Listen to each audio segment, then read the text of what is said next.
I was living in LA initially before I got this job. Had never done Broadway before. I just celebrated 2 years being in the show out here. Crazy, time is flying so quickly. My name is Joanna Jones, and I'm currently in Hamilton the Musical on Broadway in New York City.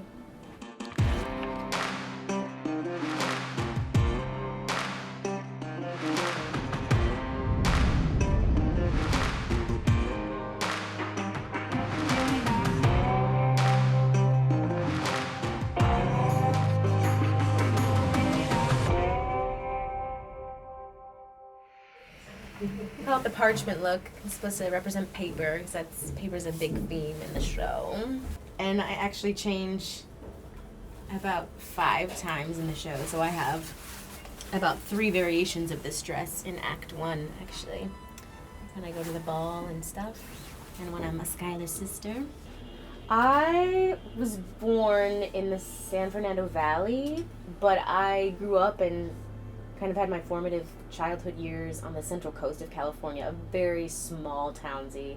I was kind of like one of the only like ethnic people there, I guess. Like, so I oftentimes felt sort of like trapped within that and like just sort of, I don't know, confused about my identity. And the way I would sort of deal with that was I would be in the corner writing poems and songs and stuff like that. And that was a way for me to express those feelings and deal with them. Writing poetry and singing, that has been like a refuge for me since I was a kid. Yeah, I have 2 different wigs, so the challenge is putting this all flat enough that I have this fancy doodad wrap that I do, and it just ends up like a halo.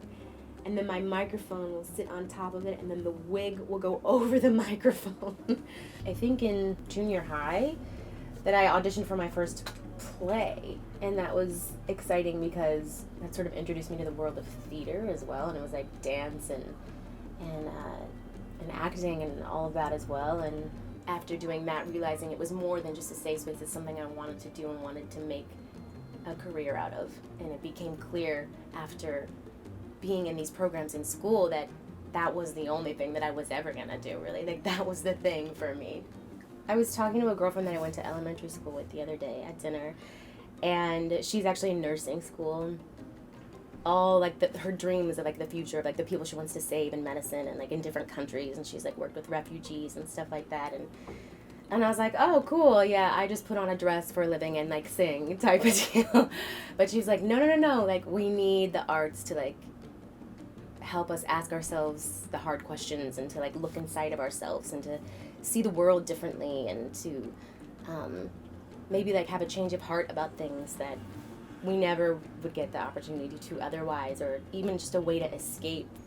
Yeah, arts funding in school is something that's really interesting to me because of the fact that it was the programs that I went through in school in like junior high and stuff like that that led me to pursue it as a career, basically. And it's like the government funding that really like helps support those programs, like especially at university. I always remember like when we would hear our administrators talking about budget cuts, and when we weren't getting enough money from the government, it's like, oh, this class has to be cut, and like this class now has to be combined. And especially as like young kids who are going to be the future generation, like even if they're not going to pursue the arts, like the arts gives them like a way to express themselves that they like in a healthy way.